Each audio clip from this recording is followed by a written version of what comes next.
This week we're looking at number 4 in the series on family seasons. This is entitled When Alone. And I think it's a very good subject to be looking at as part of this whole series on family, because all too often in our modern world people are alone. And sometimes even in church we've given the idea that that's something that is not quite the ideal. And even in the material for our lesson we are given various texts. For example, two are better than one in Ecclesiastes 4.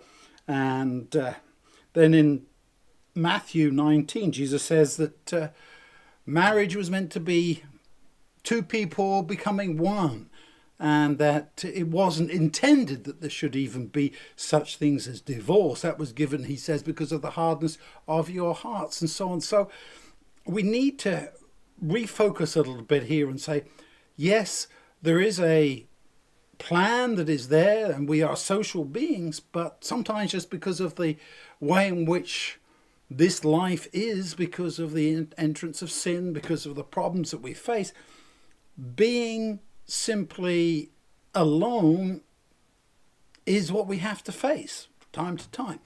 And there is definitely a difference, I would suggest, between loneliness on the one hand and solitude on the other. When solitude is really a contentment in being by yourself.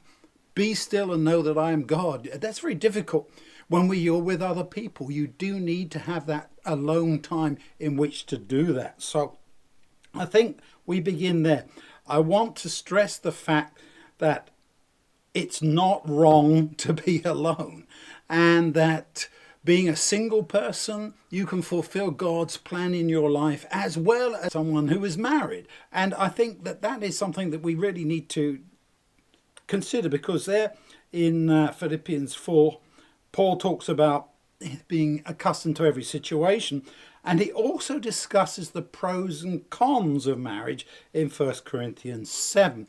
So he's very much aware of the challenges. So I think we need to go back and think again about what it really does mean as we consider our relationship with God, and that when we're alone, we are really never alone because God is there. Yes, I know it's difficult. You can't always reach out and touch. You don't hear the voice coming back. But we need to believe that we are one with Jesus and that he walks beside us every step of the way. He says, I am with you always, even unto the end of the world. He walks beside us and he welcomes us at the end. So we are not alone. God is there, and that whether we are married or single, whether we are part of a big family or just by ourselves, we can concentrate on the fact that God truly does love us, and in all our situations of life we can indeed be content because God is with us. God bless you now as you study this particular week.